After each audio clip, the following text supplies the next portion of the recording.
Today I'm joined by an absolutely amazing woman who is a creative of all sorts. She is a professional problem solver, which I absolutely love because my email signature is a creative solution seeker. So marriage of the minds there. She is a user experience designer.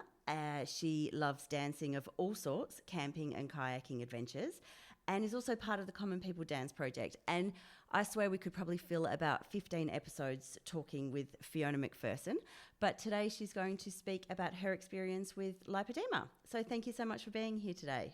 No worries at all, Emma. Great to be here. So tell me about your experience with lipedema. So first of all, what is it? Okay, I'm not a medical expert, but I will do my best to explain it as I understand it. So lipedema is a connective tissue disorder. It potentially impacts up to 11% of women. And what actually happens is it causes deposits of fat in certain places of the body specifically that cannot be removed through diet, the old diet and exercise kind of idea.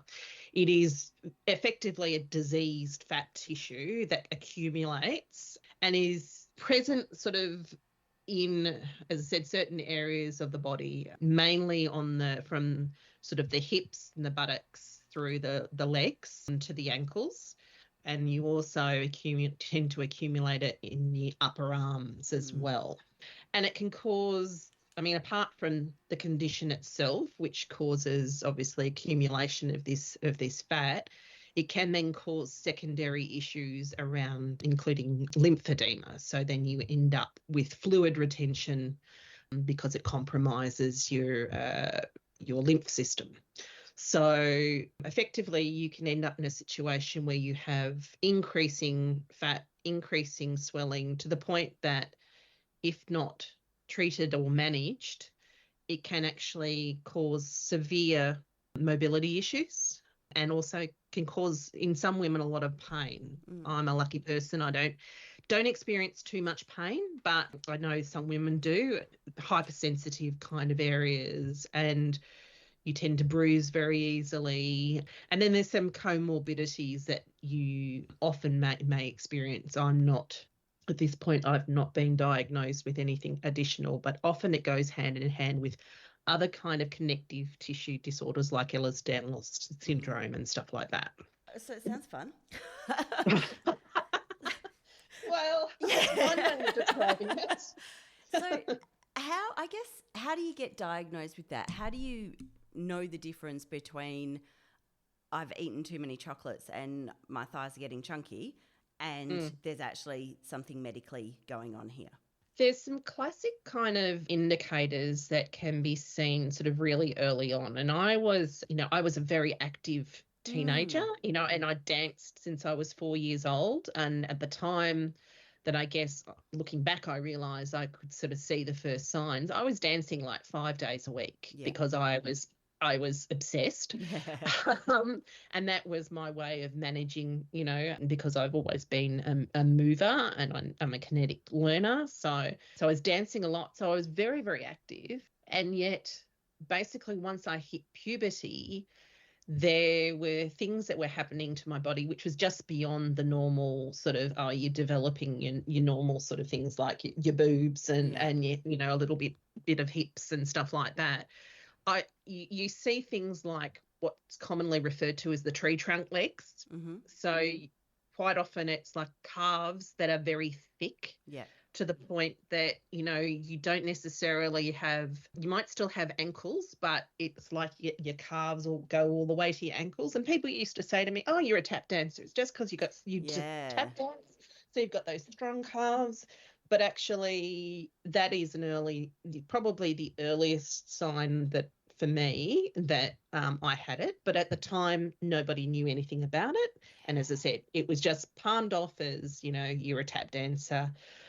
And then, of course, as you sort of, it's exacerbated by hormonal changes. So puberty, pregnancy, menopause, all of the things that, women love to hate.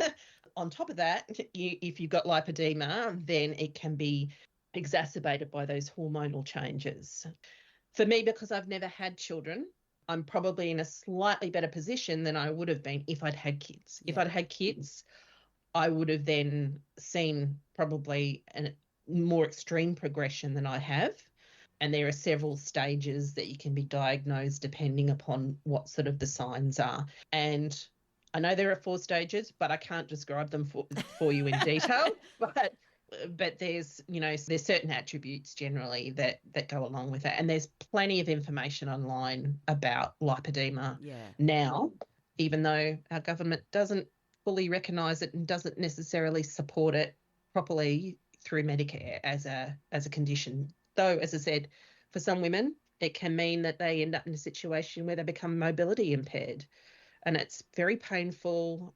And, and often if you're in a situation where you're not able to fund the conservative treatments yourself because they're not covered, it just keeps on progressing. And you can eat like a bird and it doesn't make any difference. So it's not covered by Medicare?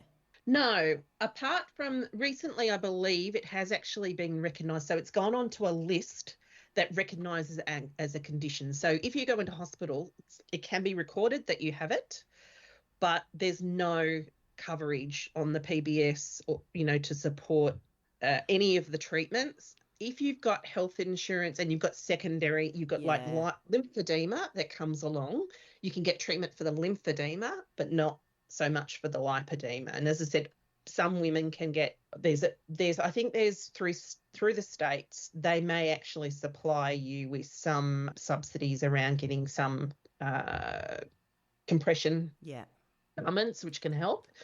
But I mean, I'm in a situation where I'm fortunately well employed and I've been able to fund my treatment myself. Yeah. But I know there are a lot of women who can't do that. And the problem is, if it's difficult to get diagnosed, by the time people are getting diagnosed, they're beyond a point where they're able to work because of the mobility issues, and you get this terrible cycle that... Yeah.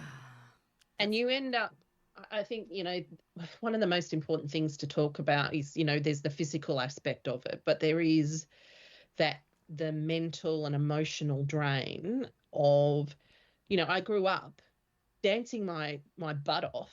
Except not. my butt did not disappear. Yeah. I was dancing a lot, and yet my body kept on, changing in ways that, weren't suitable for the dance styles that I was doing. I felt as a woman, you already feel enough pressure to conform to certain body sizes and shapes. But then on top of that, when you are getting weight and you're getting what seems to be cellulite while you're a teenager, it doesn't kind of compute. And so you've got a lot of emotional, mental turmoil going on, and you're beating yourself up because you're saying, I'm not eating. I actually discovered when I was diagnosed that, I'd spent over probably the last 30 years of my life, I didn't eat breakfast. Yeah. Because I'd trained myself to stop eating because I was eating too much as far as everybody was telling me. So I'd only eat lunch and dinner.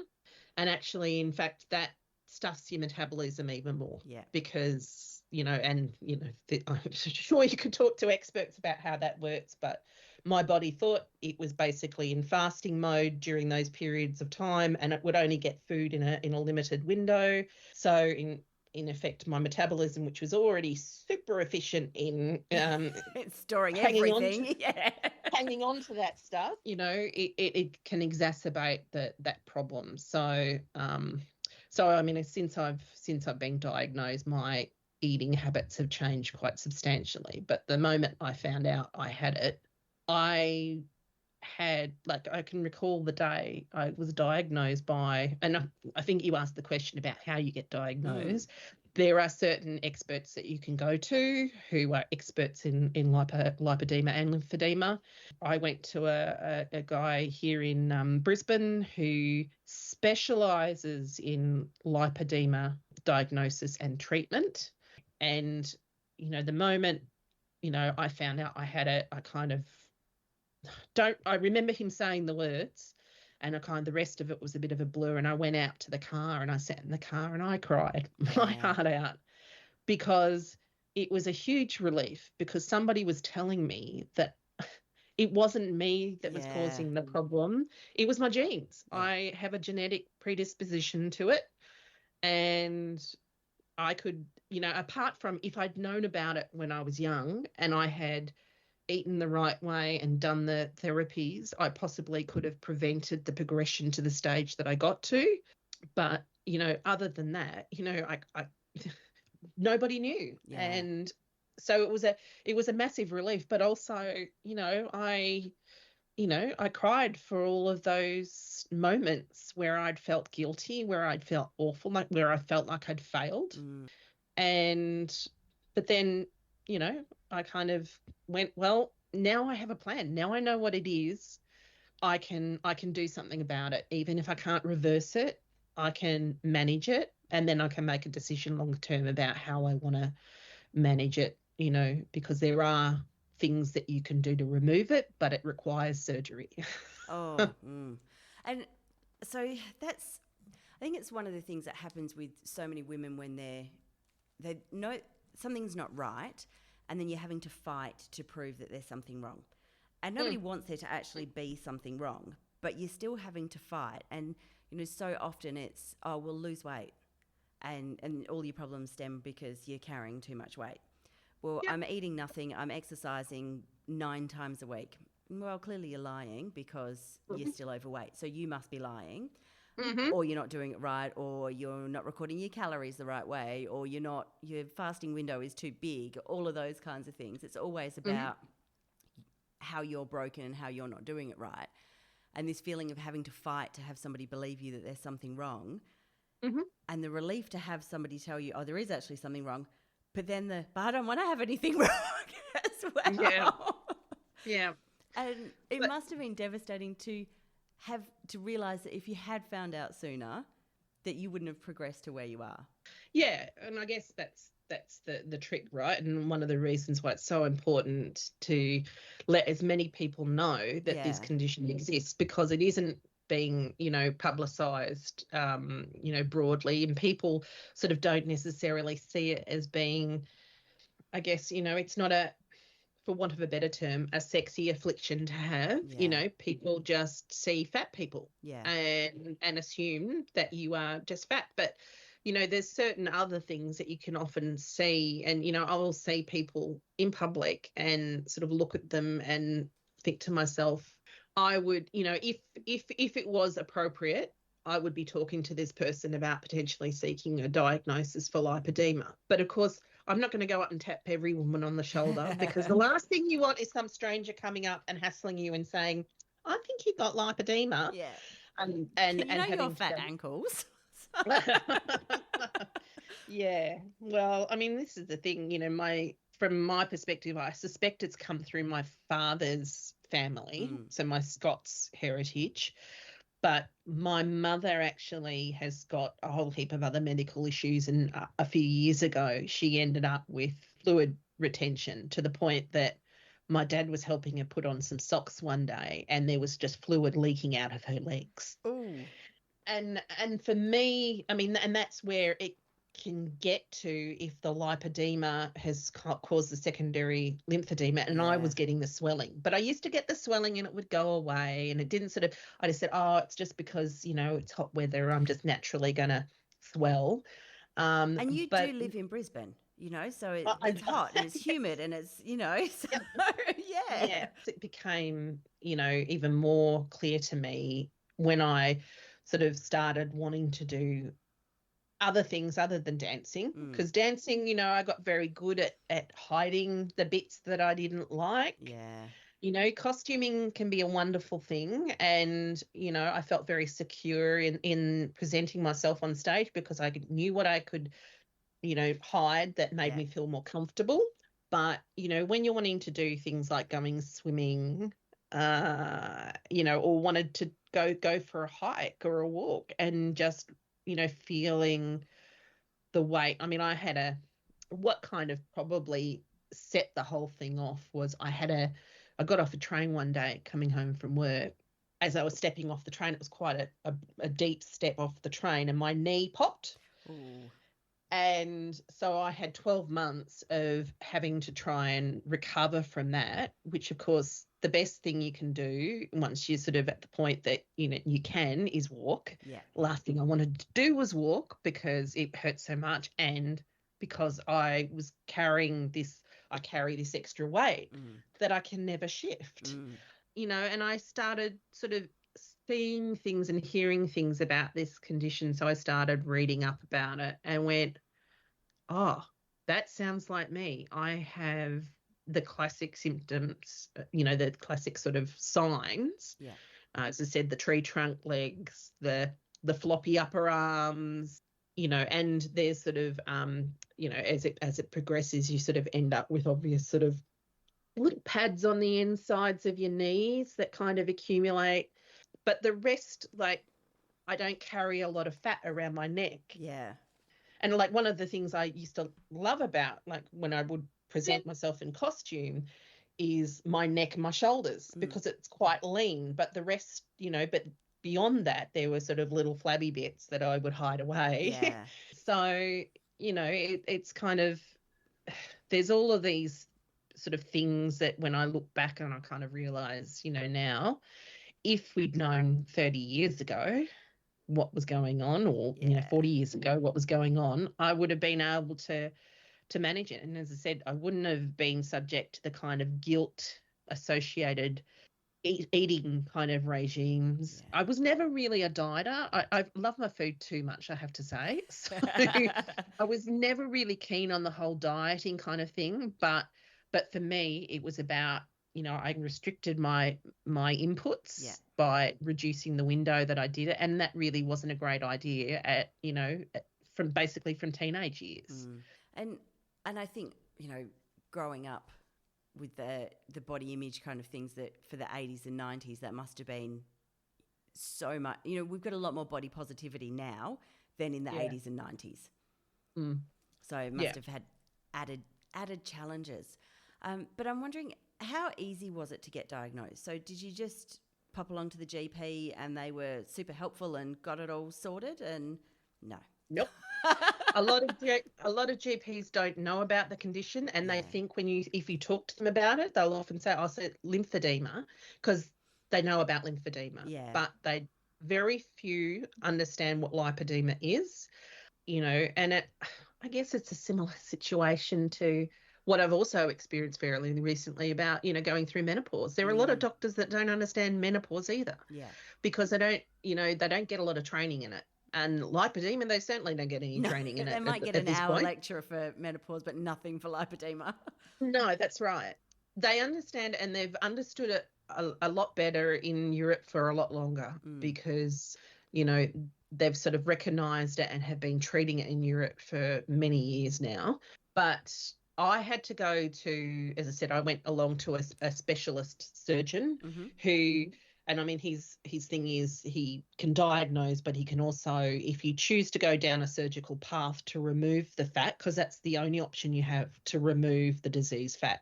I mean, I've had some great results with conservative therapy, but primarily that is reducing the inflammation and the fluid retention. Yeah, right. The actual fat itself, getting rid of it, you have to go through a liposuction procedure.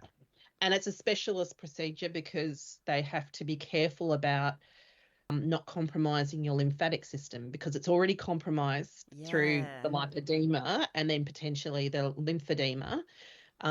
So there are very few people in Australia that can actually treat it. And there are some different variations of that. But this particular guy I saw, and he has a sort of a surgery on the Gold Coast where you can actually go and have the surgery, but he also does consultations around Australia. I believe he goes to Victoria as well. But there are some other surgeons who can treat the removal.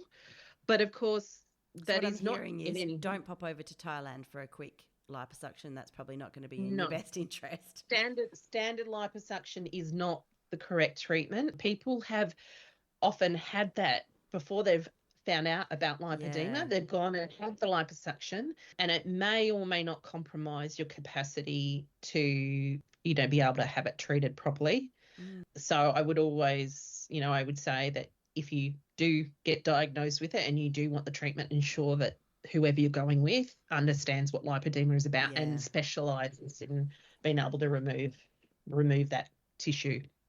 And you've mentioned a couple of times more conservative treatment options. Mm-hmm. So tell me a little bit about, so you've mentioned compression garments. What Mm-hmm. else does that look like? So what they call conservative therapy is, and conservative management is doing things like implementing some changes around your lifestyle. So one of the things you can do is, behind everything, I guess it's a connective tissue disorder, but inflammation goes hand in hand with that. So looking at doing things like eating a low inflammatory kind of diet, reducing your carbohydrate intake has been a big thing for me. But I actually sought the advice of a nutritionist who also has lipedema herself. Yeah. So I've had the benefit of her experience, and she sort of introduced me to a supplement regime and so to support my, my gut health and my dietary kind of, to put me in the best sort of, nutritional health possible. So there's that, but that doesn't necessarily stop you from eating anything, but it does mean that you need to be a bit more conscious about what you eat and when you eat it. As I said, I still eat things when I want to, but they're on special occasions. I avoid things like white potatoes, rice and pasta if I can, wheat products. But it doesn't stop me from doing it, as long as I'm not doing it all the time. So it's funny. So I have a low starch diet for a different autoimmune condition. And it's so funny because I was like, oh, well, I can't eat pasta or rice, potatoes, corn. And people are like, oh, I couldn't live if I couldn't have pasta. I couldn't live if I couldn't eat potatoes. Mm-hmm. Well, how do you feel about living without walking? Because those are my options. And That's let right. me tell you, so it always makes me laugh. Oh, I couldn't do that. I couldn't live if I didn't have potatoes. Do you know what? I think that perhaps you could. Yeah. And I mean, potato crisps are my kryptonite, right? I could live without chocolate, but the potato crisps will get me every time. Yeah. But since I have reduced that, like we used to have quite often, several meals a week, we would have potatoes on the plate. Yeah. I don't look for them anymore. I mean, that doesn't stop me having a potato chip, or if we go and have fish and chips, having some fish with some chips, But I have to admit, I don't crave them anymore. And I'd rather eat something better for me and eat more of that than fill myself up with the empty cups. That being said, so there's stuff you can do with your diet, but I also wear compression garments every single day, except for when I go swimming or like kayaking. I don't wear compression, but generally I'm always wearing compression. Medical grade 2 flat neck compression garments are the best for lipedema. Normal sort of sports compression wear and stuff like that, not ideal, although I understand some women, especially women who experience pain, going to full compression garments is just a nightmare for them. And, if you've got tactile issues, if you're neurodivergent and stuff like that, I understand that there'd be challenges around that. But for me, or arthritis in your hands trying to get the darn things on. That too. But, I'm lucky that although I have quite an advanced stage, I guess, it's not so advanced that, and my flexibility and my, from being a dancer, I am able to apply compression garments fairly easily. But, I have them, custom made for me so that they fit perfectly, because if you don't get them custom made for you, they're constantly falling down, they're a pain, they're too long, they gather around the back of the knees if they're not the right type. But if you get proper compression garments, it actually makes it all the difference. It's much easier. So 2 things with that. One, how on earth do you cope with compression garments in the heat and humidity where you are? And 2, roughly how much do they cost to get made? Oh, now that's an interesting one. So living in Brisbane, it's hot and humid. Thank God for air conditioning is all I can say for the most part. But the other thing is I actually don't find them too bad. If I wear them and I've gotten cannier about what I wear them with. I tend to wear light breathable fabrics on top of them. Yeah. So I'm not adding to the insulation factor, I Yeah. guess, that you're already getting from the compression garment. I also get funky colours made. So if I want to wear a Cool. cute little skirt, I've got bright pink ones that I Yeah. can wear. And people just think that you're wearing leggings or tights. Yeah. Fine. I very rarely have had anybody comment on them if they've actually been visible. So yeah, so as I said, and if you get the right ones to fit properly, they fit very, very closely to your legs. But there's, if you do wear them and you are in a situation where you don't have aircon, you can also, if you spritz them with a little bit of water, you actually get a bit of a sort of evaporative cooling type kind of going. thing. Yeah. But that being said, if it's humid, it's already humid. It's probably not a place you want to go. So yeah, so it can be challenging at times. And if I'm in a situation where I'm able to put my legs up for most of the day, then I can get away with not wearing them at all. And as I said, I can get away. I'm lucky, probably the stage that I'm at. I can get away without wearing them for a day if I want to go and do something and don't really want to wear them. But generally I will wear them from for at least sort of 14 to 16 hours a day. I don't wear them overnight, but for some people, they choose to actually wear, you can get garments that are specific for when you're sleeping that you can put specifically around your legs. But I often sleep with my legs sort of elevated a little bit. And the cost, now that's another thing. So you can get, there's a wide variance on costs. And I have the flat knit compressions that I have made up for me. They're a product that comes from Europe. I get custom measured by my, I've generally had them done by, there's some specialist ladies here in Brisbane that will come to your home and measure you up and then order them for you. And they arrive within sort of 2 to 3 weeks. You'll get them. They cost around about $900 per pair. And you generally are supposed to only wear them for one day and then wash them. Yeah, I was thinking, how many pairs do you need to have? And I'll share some tips around that for the way I manage it. But I also do have a couple of pairs that I got through my MLD therapist, who's part of my program of conservative therapies. I get manual lymphatic drainage massage once a fortnight. And she has supplied me with a couple of pairs of, they're a sort of a lighter, sort of almost like a mesh kind of fabric. And I got them specifically because I still dance and I was doing a show and I actually had to have my legs out for the first time in I don't know how many years and wasn't convinced that I could do it, but I got these pairs made up and they're about sort of $350. So they're definitely an option. And I do actually like to wear them in the hotter weather because they're a little bit thinner and lighter, and although they are actually, I probably describe them as feeling a little bit more synthetic-y, but they actually seem to breathe better. So I have those as well. And as I'll be upfront, I'm privileged in the sense I've got a full-time job. I don't have kids, so I can afford to cover these kind of costs, but a lot of women can't. So I generally wear if I'm wearing my flat knits, I can wear them 2 days in a row because I'm not particularly a sweaty kind of person. I don't shed a lot of skin. I guess if you had really dry legs and stuff like that, you probably wouldn't want to put them on again after you've taken them off. Or really sweaty. Yeah. No.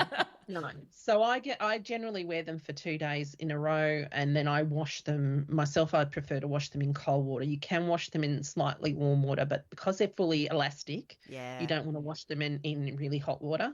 But you just throw them in the washing machine on a cool wash and then hang them up inside somewhere to dry. They're not out in full Brisbane sun. No, definitely not.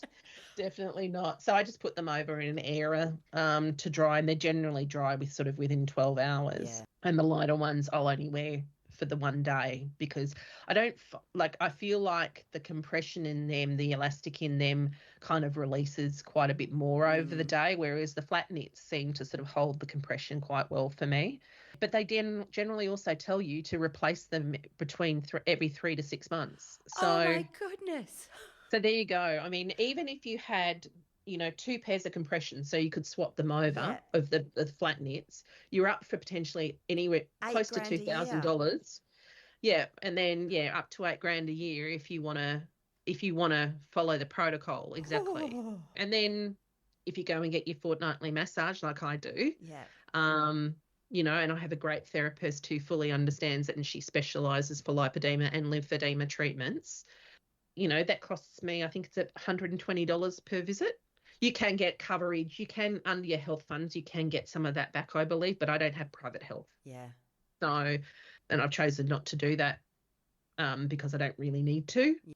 And then, if you're looking at taking certain supplements, anti-inflammatory kind of supplements that you might be looking at, as well as, other nutritional supplements to support what your body might need, that's additional cost. So it is not a cheap thing. And the cost of surgery is pretty much, a good estimate is to sort of estimate about $10,000 per surgery.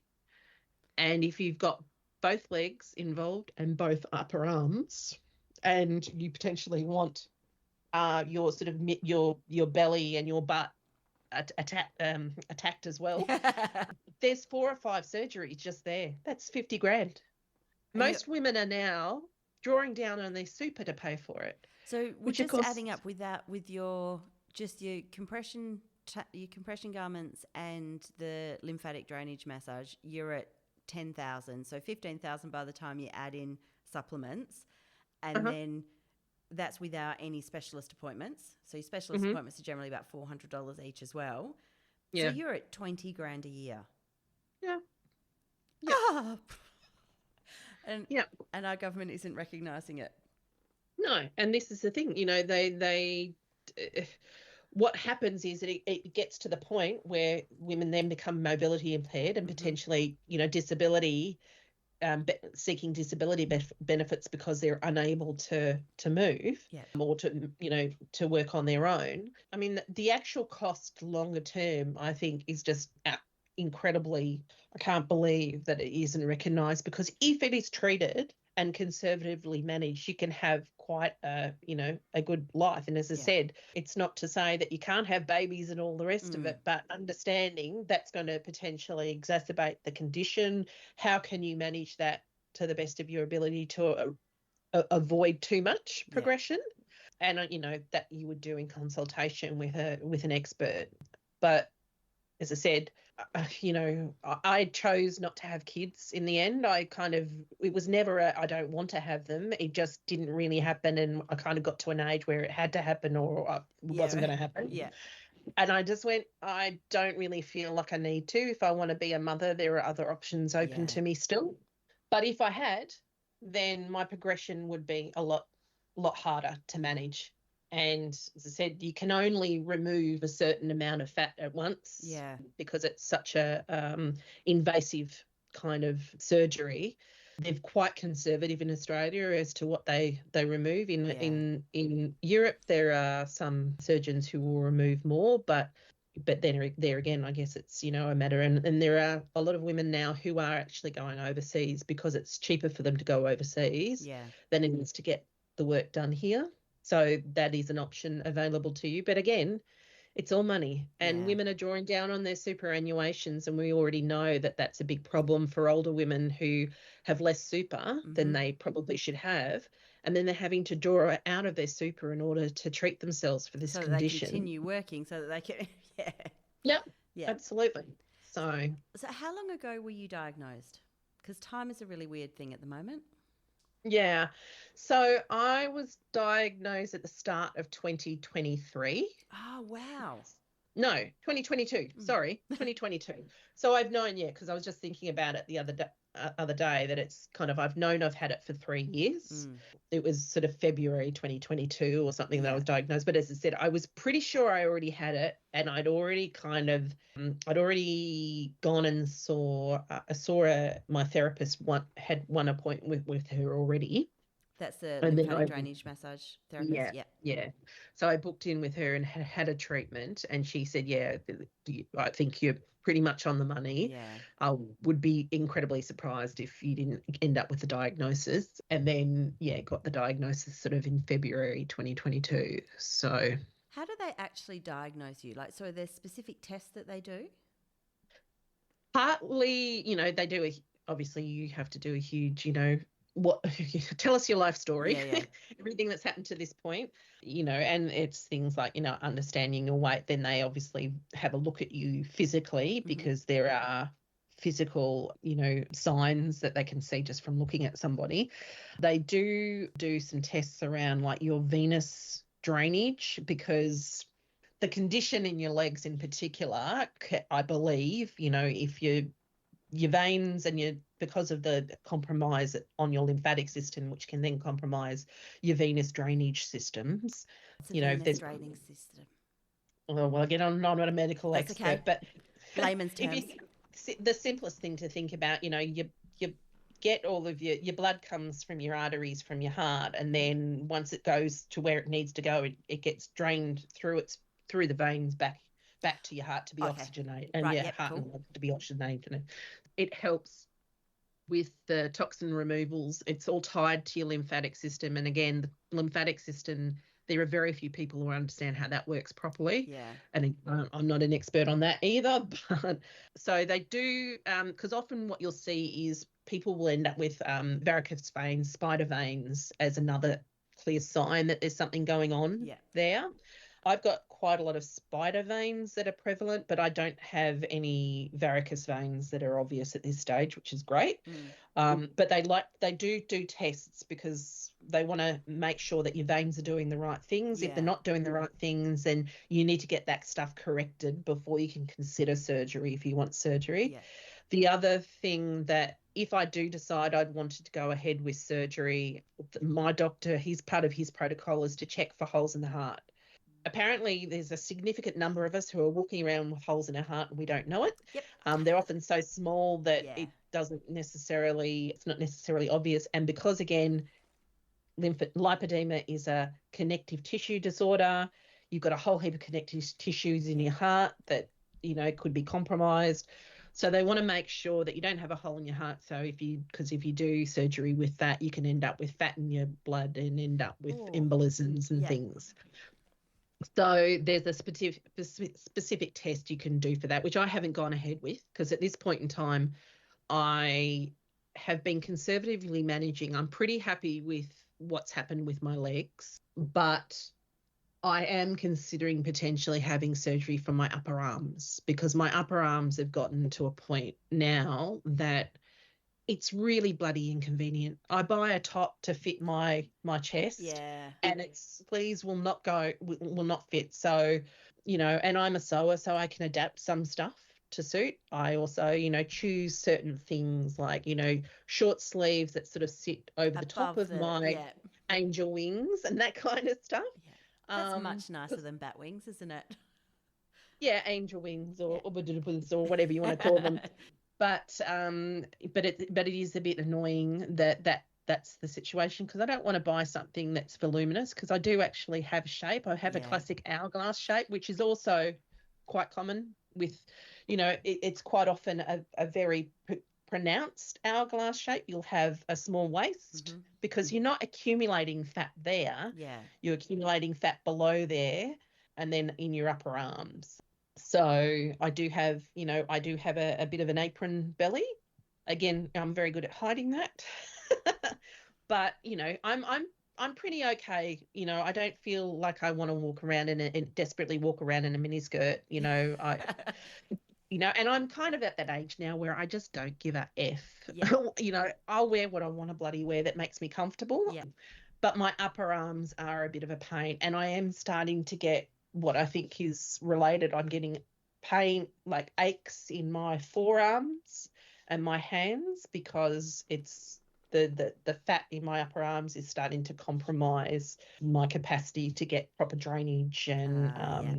out of my lower arms. So I would consider surgery for that, I think, and that's a possibility. But again, at this point in time, I'd probably be able to fund that privately myself.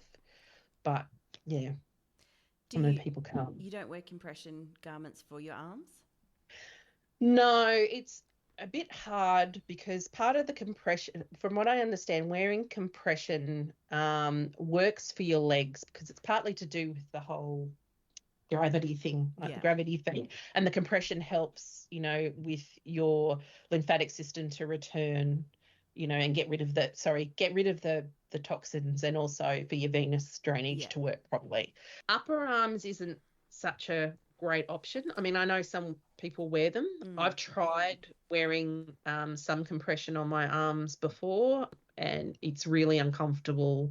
Doesn't seem to do that much for me. And I mean, I haven't really had noticeable progression since I've been managing it, with all of my other stuff. But what I've got, I can't get rid of, and it's uncomfortable. So, yeah, so I believe that, arm compression isn't necessarily, going to be useful for me. And I just find it, as I said, what I've tried has been very uncomfortable. So I haven't continued to use it. With using the compression garments for your legs, have you found that has reduced the inflammation so you are actually smaller than when you first started? Absolutely. Like my measurement, so you can't hide when when you go through this process and you go through the process of being measured for compression garments, because they measure it's like every centimetre basically from your feet to your waist. And I was really surprised between the set of my first compressions that I got and the last compressions I got. When you add up all of the reductions that I've had around my legs and hips, I've lost over 100 centimetres on each leg. Yeah, far out. So it does certainly help. Like I never thought that, I would get that much of a reduction. And the consequence of that is, as I said, mainly it's not carrying the fluid. The fluid is no longer a problem. And that causes heaviness and weight, which adds extra strain on your joints and obviously make things uncomfortable for you. So, yeah, I mean, that has all improved a lot for me. And I guess that's one of the reasons I think it's really important to sort of get onto it as quickly as you can, because you can have significant improvement through conservative therapy. It's just those really nasty bits of fat that you cannot really shift. I mean, there's some more recent studies that I believe are starting to come out about things that you can do that may help a little bit, but it's not tried and tested, and I doubt that you're going to get much help from that. I think, you can do everything else to reduce the inflammation, reduce the fluid retention, but really just got to suck the disease stuff out. Yep, that's right. That's right. If you don't do the conservative treatments, or I'm assuming that diseased fat increases? Absolutely. Yeah. Okay. So your aim at the moment is to halt the adding more diseased fat. Absolutely. Yeah. So that's really, where I'm at. And as I said, I kind of, when I went and saw the surgeon, I was open to the possibility, but through doing and he advises you to try conservative management for a period of time, because you will get some benefit from that, and then determine what is it then that you need to sort of go ahead with if you are in a position to do that, and as I said, for me personally, I really feel like I've gotten great benefit out of using the compressions on my legs, and that's sort of gotten me to a point where I feel I'm still very, very mobile. I can do stuff that I couldn't do sort of 4 years ago because I was carrying all of that extra weight and I would avoid walking anywhere, and as I said, I'd injured myself because, You I got off stepped the off a train. train. That's exactly right. Just stepped off, one step and that was it. Yeah. And it took me 12 months to get to the point where I felt I was, confident walking on that knee again. And I don't want to be in that position that where my mobility is severely compromised. So, I mean, and it all sort of hit. It was like a perfect storm. It was, I found out about the lipedema. I also went through the process and sort of got on to the whole menopause thing because I realised now that I was probably in perimenopause for many years. And then, so I've been treated for that, which also helps because, when you've got a loss of estrogen, that causes further inflammation in your body. Now that I'm on hormone replacement therapy, that has helped no end. And I also got treatment for severe obstructive sleep apnea, which I discovered at the same time. And this all kind of happened because of COVID. Because I was at home, on my own for a long period of time, apart from my husband, of course. And, I probably did a lot more reading than I would have otherwise and, talked to a few more people that were, going through these kind of things and went, okay, I need to look into this. So all of that kind of happened around at the same time. So I now sleep really well because I use an APAP and I generally am not getting up and down 5 times during the night. I actually get a decent amount of sleep. And as I said, the hormone replacement therapy for me has been fantastic. Although that's a whole nother ball game. I don't know if you understand about what's going on with that, but the medication that I'd been using, which are estrogen patches, there's been a huge issue with supply. There's a particular product that most women have been using very successfully, but of course it comes from overseas. And you can't get it at the moment. And alternates are not as good, not as easy, often more expensive. So, there's a massive issue around that. But, I'm fortunate that I have sorted out something with that. And then, the lipedema situation as well and being able to get that treated and managed effectively. But from what I've seen, it looks as though going through that treatment has changed your lifestyle for the better as well. Yeah, well, as I said, there's stuff that I wanted to do, but I never would because I would be conscious about how my knees would hurt and I'd just be really tired and I didn't feel like, I really had a body that should be moving in that way, so I kind of, I'd always wanted to kayak. And when we moved to Brisbane 10 years ago, we bought kayaks and we do that as much as we can, not as much as I would like, but as much as we can. And, and that's quite a physical endeavour. I'm just getting the boats on and off the car is a physical endeavour. Yes, it is. Yes. But, but I love that. I love being in nature and have always wanted to do that. And I do that, no problems. I still dance and, while back performing in costumes that don't necessarily hide in the way that you perhaps did a couple of years ago. Well, this is the thing. A few years ago, I would have refused to get my legs out, refused to do it. And, because I always wore long skirts or I wore long pants. So I was very good at hiding that stuff that I didn't want to show. And a couple of years ago, for one of the Common People Dancers, Stedfords, the outfits that we had to wear, the costume designer wanted me to wear it was a dress, short sort of flapper style dress with lots of fringing on it. Very cute. But my legs were going to be out. Very out of your comfort zone. So I wouldn't say, I went, absolutely, yes, I'm up for it.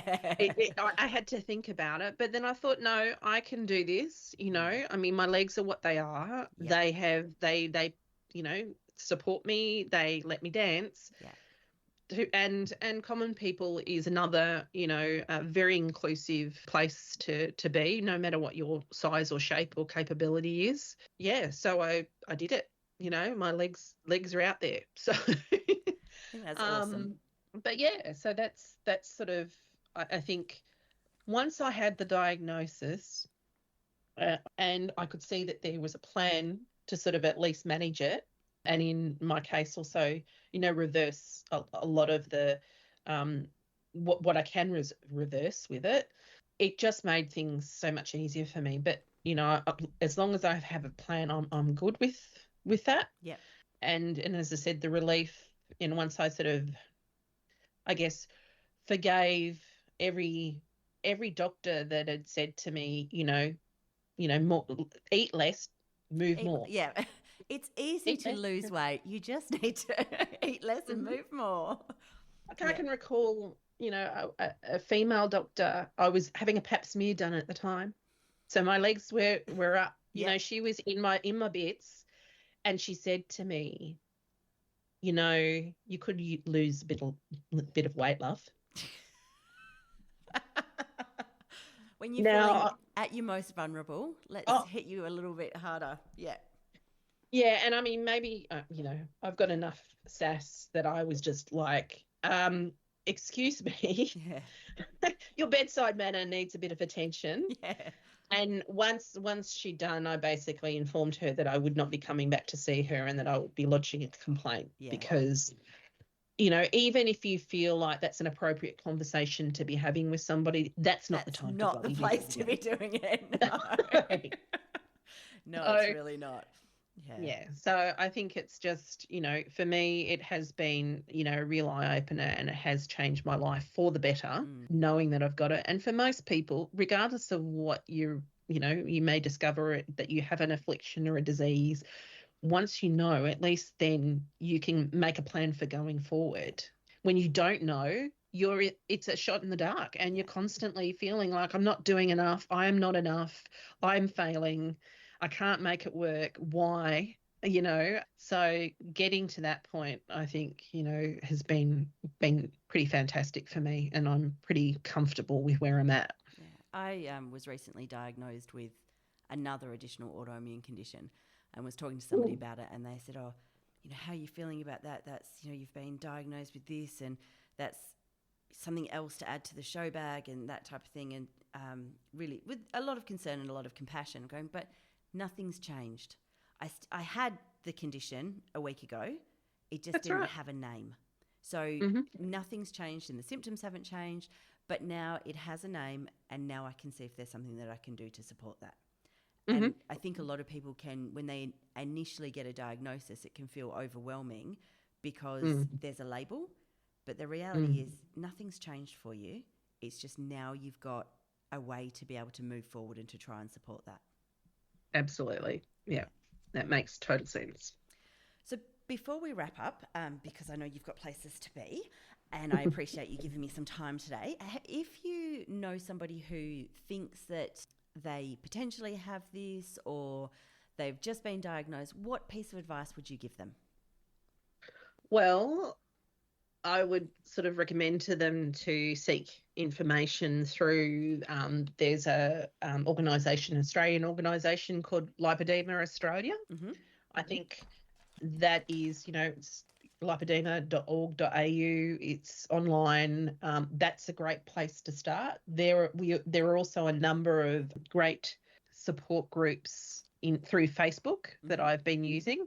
Having said that, I think I'm at the point where I'm considering actually going off Facebook because of the changes that are happening there, and I think there will be a lot of other people that are in that situation. That for me is a bit of a worry, because the alternate social networks that I've sort of signed up to don't seem to have the same kind of structure. I'm not sure that they're going to work in the same way, but I'm sure longer term they will evolve to the point that, you have similar access to information. But definitely lipoedema.org.au for Australians. And I mean, there's still plenty of overseas information as well. As it's the only thing to look for is, in Australia we spell lipedema Lipoedema, whereas in the States, I'm not sure in Europe, but I know in the States they just spell it with Lipoedema. They leave out the extra E for the edema. Yeah. And that's just a funny thing. But yeah, as I said, the organisations are a great place to start. And I'll pop a link to that in the show notes as well. Yeah, that'd be great. Yeah, so there's quite a lot of online information, and as I said, the support groups that are available through Facebook have been fantastic. I mean, you talking to women, and as I said, potentially up to 11% of women have the disorder and may not know about it, but you're generally talking to people who have it, who have been through the process, who understand what you're going through. Being able to see yourself reflected back at you. Somebody will post a photo and say, do you think I've got it? And there's no medical diagnosis. Yeah. Most people will say, we're not a medical expert, but you seem to have the symptoms, go and seek a medical opinion. But as I said, generally your GPs won't know about it. My GP has been fantastic because I've educated her. Yes. When I got the diagnosis, a letter was sent from the surgeon to my GP. We've talked about it since. She actually did a bit of research, so she understands it a little bit better, and she's been fantastic. But there are probably GPs that won't bother doing that kind of making that effort. So again, through, I think it's the Facebook group, there's some good lists about the surgeons and the specialists that are available to you, as well as GPs that know about the disorder.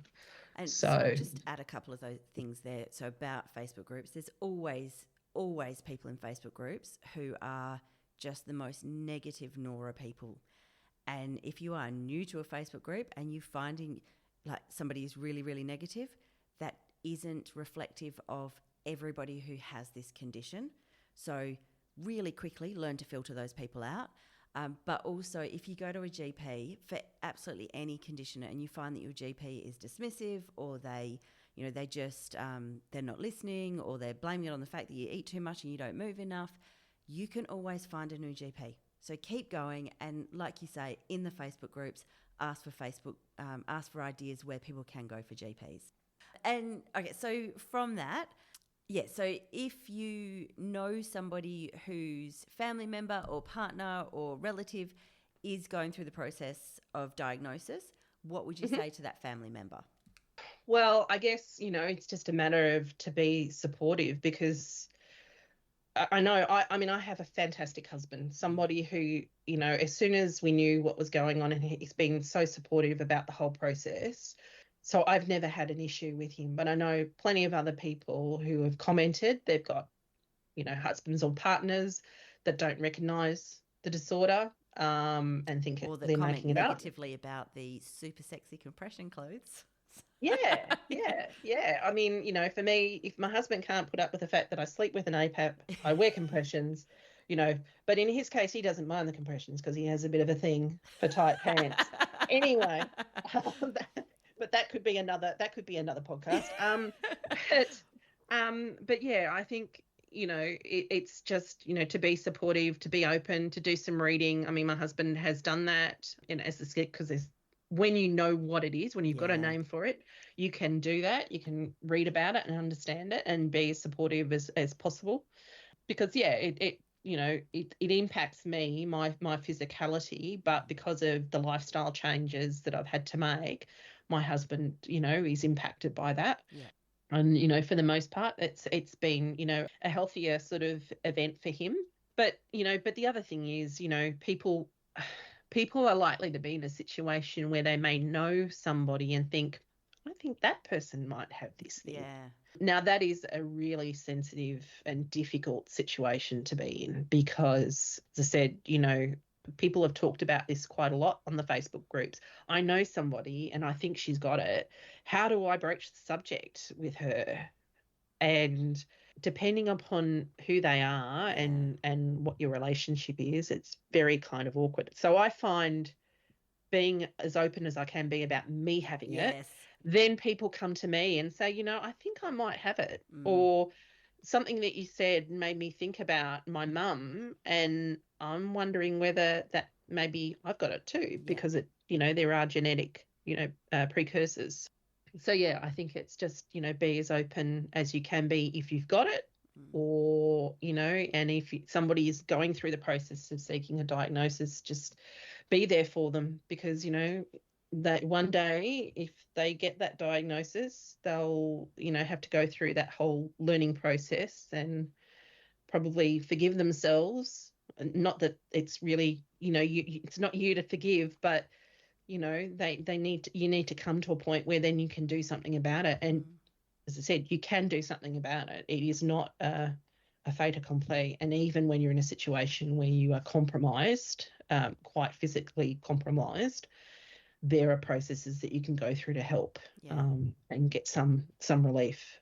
So it doesn't have to be all doom and gloom. Oh, no, definitely not. I mean, I think ultimately most of us just want to be in a position where we can be as mobile for as long as we can be. And this has been my biggest concern as a dancer and a Yeah. mover.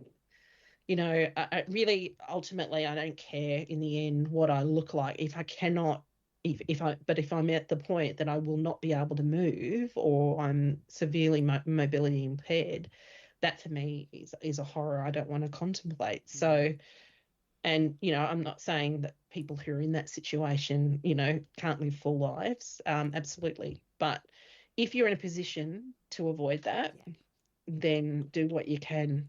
And yeah, as I said, I think it's important that there is a process. Lipoedema Australia are doing some great work in raising the awareness, hopefully getting to the point that at some point we'll get some support through Medicare to make sure that, Well, with 11% of our female population, surely there's got to be something that we can do to try and get this recognised, and Medicare supporting this. But, again, it's a women's disease. I know. They can't research it because women are too hard to research on, and all of those things. Yeah. So, but I think, as I said, raise the awareness, let as many people know that it exists. And, as I said, I'm an open book about this kind of stuff. I want to make sure that, people who may have it and then think, oh, yeah, there's a couple of those things that make sense or seem like what's impacting me. Maybe I need to find out a bit more about it. Yeah. And as we wrap up, any final thoughts, anything else that you want to share? I think just being, trying to remain positive in the face of adversity, and realizing that, for many of us, there is a reason, you're carrying weight that you cannot shift. I mean, it's still for me, mind blowing to be told by somebody, you're probably carrying between 20 and 30 kilos that you'll never ever be able to shift naturally. That's like, bags of oranges, it's a significant amount of weight. And it's like, okay, but I can do a bit about the rest of it to support it and make it as good as possible. So, there is a way forward, and there is plenty of support out there. You've just got to be a bit proactive in finding it, because it isn't sort of just handed to you, unfortunately. So, but yeah, I mean, there is light at the end of the tunnel. Absolutely. Nice. Well, on that positive note, thank you so much for your time today. I do really appreciate it, and I appreciate you speaking so openly and candidly and sharing it, because, as you say, the more that we can raise awareness, the more that we can raise awareness, and the more people find out about it, the more they're able to research it and find how this may change their lives for the better as well. Absolutely. Thanks, Emma. It's been great talking to you. Fantastic.